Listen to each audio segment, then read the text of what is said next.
ನಮಸ್ಕಾರ ವೀಕ್ಷಕರೇ, ತಮ್ಮೆಲ್ಲರಿಗೂ SRG 5 ಯೂಟ್ಯೂಬ್ ಚಾನಲ್ಗೆ ಸ್ವಾಗತ. ನಾನು ಈಗ ಬಾಂಬೆಯಿಂದ ಒಂದು 100 ಕಿಲೋಮೀಟರ್ ದಹನ ಅಂತ ಒಂದು ಜಿಲ್ಲಾ ಇದೆ, ಇಲ್ಲಿ ಬಂದಿದ್ದೀನಿ. ಈ ಕಾಲೇಜಲ್ಲಿ ಹೋದ ವರ್ಷ ನಾವು ಬೋರ್ವೆಲ್ ರಿಚಾರ್ಜ್ ಮಾಡಿದ್ವಿ. ಬನ್ನಿ ವೀಕ್ಷಕರೇ, ಆ ಒಂದು ಫೀಡ್ಬ್ಯಾಕ್ ಕೇಳೋಣ. ಸರ್ नमस्ते सर, आपका नाम सर? मेरा नाम अभय पाटिल। हाँ sir, Dahanu taluka, district Palghar. Okay sir, ये बोरवेल रिचार्ज हुआ के बाद सर आपको कैसा लगे सर? देखिए, पहले तो बहुत तकलीफ में हम चल रहे थे।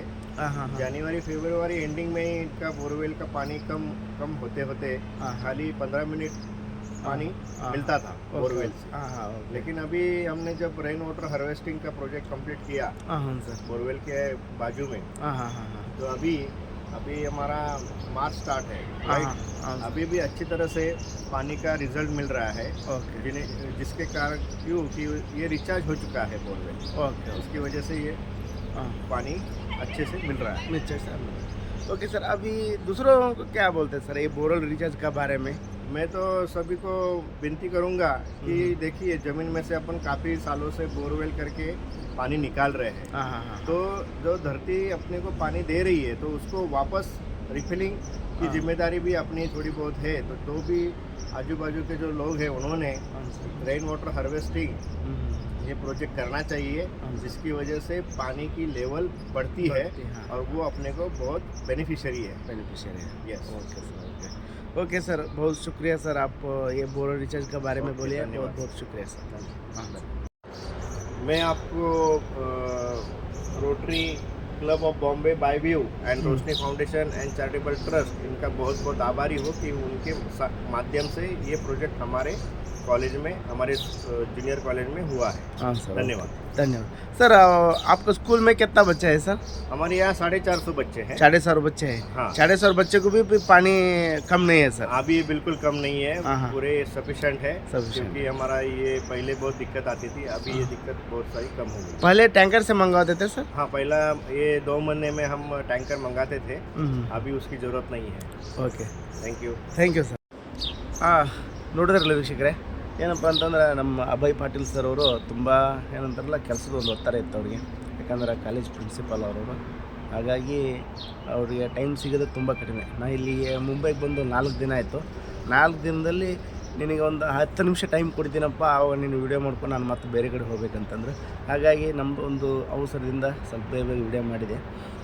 ಅವರು ಕೂಡ ಹೇಳಿದರು, ಮೊದಲ ಟ್ಯಾಂಕರಿಂದ ನೀರು ತೊಗೊತಾ ಇದ್ವಿ, ಇವಾಗ ಏನಿಲ್ಲ, ಬೋರ್ವೆಲ್ ರೀಚಾರ್ಜ್ ಆಗಿದೆ ನಮ್ಮದು, ಚೆನ್ನಾಗಿ ಆಗ್ತಾಯಿದೆ ಅಂತಂದು ಅವರು ಕೂಡ ಹೇಳಿದರು. ಅದಕ್ಕೋಸ್ಕರ ಹೇಳಿದ ಸ್ನೇಹಿತರೆ, ತಾವು ಕೂಡ ಬೋರ್ವೆಲ್ ರೀಚಾರ್ಜ್ ಮಾಡಿಸ್ಕೊಳ್ಳಿ. ಪ್ರತಿಯೊಂದು ಬೋರ್ವೆಲ್ಗೂ ಪ್ರತಿಯೊಬ್ಬರು ಮಾಡಿಸ್ಕೊಳ್ಳೇಬೇಕು ಇದನ್ನು, ಸರಿನಾ? ಯಾಕಂದರೆ ನಾವು ಭೂಮಿಯಿಂದ ನೀರು ತೆಗಿತಾ ಇದ್ದೀವಿ ಹೊತ್ತು ನೀರು ಯಾರು ಭೂಮಿಗೆ ನಾವು ನೀರು ಹಿಂಗಿಸ್ತಾ ಇಲ್ಲ. ಆ ಒಂದು ಕಾರ್ಯಕ್ರಮ ಎಲ್ಲರೂ ಮಾಡ್ಕೊಂಡ್ರಪ್ಪ ಅಂದರೆ ಎಲ್ಲರಿಗೂ ತುಂಬ ಒಳ್ಳೆ ರಿಸಲ್ಟ್ ಸಿಗ್ತೈತಿ. ತುಂಬ ಅಂದರೆ ತುಂಬ ಒಳ್ಳೆ ರಿಸಲ್ಟ್ ಸಿಗ್ತೈತಿ. ಮೊದಲು ಈ ನೀರಿದೆಲ್ಲ ತುಂಬ ಗಡಸಿತ್ತು. ಗಡಸಂದರೆ ಕುಡಿಯೋಕೆ ನೀರು ಅಷ್ಟೊಂದು ಬರ್ತಿದ್ದಿಲ್ಲ. ಇವಾಗ ನೀರು ಕುಡಿಬೋದು ಅದನ್ನು. ಅವರು ಅವಾಗ ಮಾತಾಡ್ಕೊಂಬರ್ಬೇಕಾದ್ರೆ ಹೇಳಿದರು, ಮೊದಲು ಇದು ನೀರು ಇದ್ದಿದ್ದಿಲ್ಲ ರೀ, ಹಂಗಾಗಿ ನಾವು ನೀರು ಇದನ್ನು ಕುಡಿತಾ ಇದ್ದೀವಿ, ಯಾವುದೇ ಥರ ಫಿಲ್ಟರ್ ನೀರು ತೊಗೊತಾ ಇಲ್ಲ, ನಾವು ಹೊರಗಡೆಯಿಂದ ಫಿಲ್ಟರ್ ನೀರು ತೊಗೊತಾ ಇಲ್ಲ, ಇದೇ ನೀರು ನಾವು ಕುಡಿತಾ ಇದ್ದೀವಿ ಅಂತ ಹೇಳಿದರು. ನಮಗೂ ಒಂಥರ ಖುಷಿ ಆಯಿತು. ಯಾಕಪ್ಪ ಅಂತಾರೆ, ನಾವು ಯಾವುದೇ ಒಂದು ಕೆಲಸ ಮಾಡಿದರೂ ಕೂಡ ಅದರ ಏನಂತಾರಲ್ಲ ಅದ್ರ ಬಗ್ಗೆ ಫೀಡ್ಬ್ಯಾಕ್ ತೊಗೋಬೇಕು. ನಾವು ಎಲ್ಲೇ ಒಂದು ಕೆಲಸ ಮಾಡಿದರೂ ಕೂಡ ನಾವು ಫೀಡ್ಬ್ಯಾಕ್ ತೊಗೋಬೇಕು. ಇದನ್ನು ಹೋದ ವರ್ಷ ಮಾಡಿತ್ತು 2024ರಲ್ಲಿ, ಇಲ್ಲೇ ನೀವು ನೋಡ್ಬೋದು. 2024ರಲ್ಲಿ ಇದನ್ನು ಮಾಡಿತ್ತು. ರೋಟರಿ ಕ್ಲಬ್ ಆಫ್ ಬಾಂಬೆ ಅವರು ನಮಗೆ ಕರೆಸಿಬಿಟ್ಟು ಇದನ್ನು ಬೋರ್ವೆಲ್ ರಿಚಾರ್ಜ್ ಮಾಡಿಸಿದ್ರು, ರೋಶನಿ ಫೌಂಡೇಶನ್ ಅವರು. ಈಗ ನಮಗೆ ಈ ಥರ ಕಾಂಟ್ಯಾಕ್ಟ್ ಇರ್ತಾವೆ ಇಲ್ಲಿ, ಅವರು ನಮ್ಮನ್ನು ಕಾಂಟ್ಯಾಕ್ಟ್ ಮಾಡ್ತಾರೆ, ಈ ಥರ ಬಂದು ಮಾಡಿಕೊಡ್ರಿ ಅಂತ ಹೇಳ್ತಾರೆ. ಇವ್ರಿಗೆ ಪ್ರತಿ ವರ್ಷ ಇಲ್ಲಾಂದ್ರೆ 5ರಿಂದ 6 ಬೋರಲ್ಲಿ ನಾವು ರೀಚಾರ್ಜ್ ಮಾಡಿಕೊಡ್ತಾ ಇರ್ತೀವಿ. ಬೇರೆ ಕಡೆ ಇಲ್ಲೇ ದಹಗಮ್ ಏನಂತಾರಲ್ಲ, ದಹಣು ಆಯಿತು, ಮತ್ತು ಪುಣೆ ಕಡೆ ಆಯಿತು, ಕೆಲವೊಂದಷ್ಟು ಜಿಲ್ಲಾ ಹೆಸರುಗಳು ಬೇರೆ ಬರೋಲ್ಲ ಇಲ್ಲಿ, ಸರಿನಾ? ಮತ್ತು ಠಾಣಾ ಆಯಿತು, ಕಲ್ಯಾಣ ಆಯಿತು, ಆ ಕಡೆ ಎಲ್ಲ ಮಾಡಿದ್ವಿ ನಾವು. ಅದಕ್ಕೋಸ್ಕರ ಇಲ್ಲಿ ಬಂದಿದ್ದೆ ನಾನು ದಹಣದಲ್ಲಿ ಮತ್ತೆ ಇನ್ನೂ ಎಷ್ಟು 5 ಬೋರಲ್ಲಿ ಇದಾವೆ. 5 ಬೋರಲ್ಲಿ ನಾವು ಈಗ ಮಾಡ್ತಾಯಿದ್ದೀವಿ ಪ್ರೆಸೆಂಟು. ಅದನ್ನು ಅಲ್ಲಿ ಹೋದ್ಮೇಲೆ ಅಪ್ಡೇಟ್ ಕೊಡ್ತಾ ಇರ್ತೀನಿ ನಿಮಗೆ. ಇದನ್ನು ನೋಡಿಬಿಟ್ಟೆ ಅವರು, ಈ ಒಂದು ಬೋರ್ವೆಲ್ ರಿಚಾರ್ಜ್ ನೋಡಿಬಿಟ್ಟೆ ಬೇರೆ ಸ್ಕೂಲ್ನವರು ನಮಗೂ ಈ ಥರ ಮಾಡಿಕೊಡ್ರಿ ಅಂತಂದು ಅವರು ಏನಂತಾರಲ್ಲ, ರೋಶನಿ ಫೌಂಡೇಶನ್ ಅವ್ರಿಗೂ ಒಂಥರ ಖುಷಿ ಆಯಿತು. ಇದನ್ನು ಮತ್ತೆ ಇನ್ನೂ ಸ್ವಲ್ಪ ಇಂಪ್ರೂವ್ಮೆಂಟ್ ಮಾಡಬೇಕಂತಂದು ಮತ್ತು ಬೇರೆ ಕಡೆ ಬೇರೆ ಸ್ಕೂಲಿಗೆ ಹಾಕ್ಕೊಂಡ್ರು ಅವರು. ಹಾಗಾಗಿ ನಮ್ಮನ್ನು ಕರೆಸಿದ್ದು ನಾವು ಈ ಥರ ಬೋರ್ವೆಲ್ ರೀಚಾರ್ಜ್ ಮಾಡ್ತಾಯಿದ್ದೀವಿ ಸ್ನೇಹಿತರೆ. ಅದಕ್ಕೋಸ್ಕರ ಪ್ರತಿಯೊಬ್ಬರು ಈ ಥರ ಒಂದು ಬೋರ್ವೆಲ್ ರೀಚಾರ್ಜ್ ಮಾಡಿಸ್ಕೊಳ್ಳಿ. ನನ್ನ ಬೋರ್ವೆಲ್ ರೀಚಾರ್ಜ್ ಮಾಡಿಸ್ಕೊಂಡ್ರೆ ನಿಮ್ಗೆ ತುಂಬ ಅನುಕೂಲ ಆಗುತ್ತೆ ಸ್ನೇಹಿತರೆ. ಫುಲ್ ಡ್ರೈ ಬೋರ್ವೆಲ್ಲು ಬೇಕಾದ್ರೆ ನೀವು ಫುಲ್ ಡ್ರೈ ಬೋರ್ವೆಲ್ ಕೊಡಿ.